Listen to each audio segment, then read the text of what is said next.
ಸ್ನೇಹಿತರೆ, ಇದೊಂದು ಬಹಳ ಮುಖ್ಯವಾದ ಮಾಹಿತಿ. ನಿಮ್ಮ ಬ್ಲಡ್ ಗ್ರೂಪ್ ಯಾವುದು ಅಂತ ಸಾಮಾನ್ಯವಾಗಿ ಹೆಚ್ಚಿನವರಿಗೆ ಗೊತ್ತಿದೆ. ಆದ್ರೆ ಯಾವ ಬ್ಲಡ್ ಗ್ರೂಪ್ನವರು ಯಾವ ಬ್ಲಡ್ ಗ್ರೂಪಿನವರಿಗೆ ರಕ್ತದಾನ ಮಾಡಬೇಕು ಅನ್ನೋದು ಬಹಳಷ್ಟು ಜನಕ್ಕೆ ಗೊತ್ತಿಲ್ಲ. ಅದಕ್ಕೆ ಸಂಬಂಧಿಸಿದ ಬ್ಲಡ್ ಡೊನೇಷನ್ ಗೈಡ್ ಈ ವಿಡಿಯೋದಲ್ಲಿ ನಿಮಗಾಗಿ. ಗೈಸ್, ಬ್ಲಡ್ ಗ್ರೂಪ್ನ ವಿಧಗಳು O positive, O negative, A positive, A negative, B positive, B negative, A B positive, A B negative ಅಂತ ವರ್ಗೀಕರಿಸಲಾಗಿದೆ. ಓ ರಕ್ತದ ಗುಂಪಿನವರು ಎಲ್ಲ ಗುಂಪಿನ ರಕ್ತದವರಿಗೆ ಬ್ಲಡ್ ಡೊನೇಟ್ ಮಾಡಬಹುದು.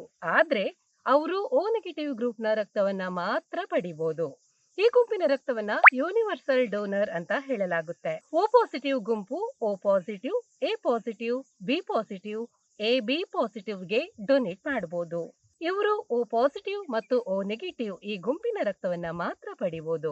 ಇನ್ನು A negative blood group A negative, A positive, A B negative, A B positive ಈ ಗುಂಪಿನ ರಕ್ತದವರಿಗೆ ನೀಡಬಹುದು. ಇವರು ಎ ನೆಗೆಟಿವ್ ಮತ್ತು ಓ ನೆಗೆಟಿವ್ ನಿಂದ ರಕ್ತ ಪಡ್ಕೊಳ್ಬಹುದು.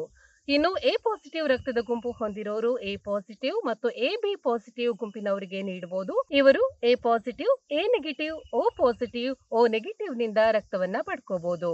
B negative blood group B negative, B positive, A B negative, A B ಪಾಸಿಟಿವ್ಗೆ ರಕ್ತ ನೀಡಬಹುದು. ಇವರು ಬಿ ನೆಗೆಟಿವ್ ಮತ್ತು ಓ ನೆಗೆಟಿವ್ ನಿಂದ ರಕ್ತವನ್ನ ಪಡ್ಕೋಬಹುದು.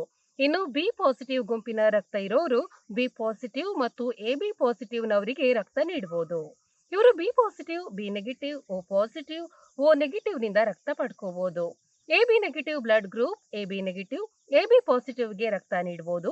ಇವರು A B negative, A negative, B negative, O negative ಗಳಿಂದ ರಕ್ತವನ್ನ ಪಡ್ಕೋಬಹುದು. ಇನ್ನು ಎ ಬಿ ಪಾಸಿಟಿವ್ ರಕ್ತದ ಗುಂಪು ಇದನ್ನ ಯೂನಿವರ್ಸಲ್ ರಿಸೀವರ್ ಅಂತ ಹೇಳಲಾಗುತ್ತೆ. ಇವರು ಎ ಬಿ ಪಾಸಿಟಿವ್ ನವರಿಗೆ ಮಾತ್ರ ದಾನ ಮಾಡಬಹುದು. ಆದ್ರೆ ಎಲ್ಲಾ ರಕ್ತದ ಗುಂಪುಗಳಿಂದ ಕೂಡ ಇವರು ರಕ್ತ ಪಡಿಬಹುದಾಗಿದೆ.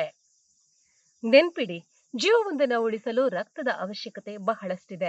ಈ ವಿಡಿಯೋವನ್ನ ತಪ್ಪದೆ ಸೇವ್ ಮಾಡಿ, ಶೇರ್ ಮಾಡಿ ಹಾಗೂ ಲೈಕ್ ಮಾಡಿ. See you again.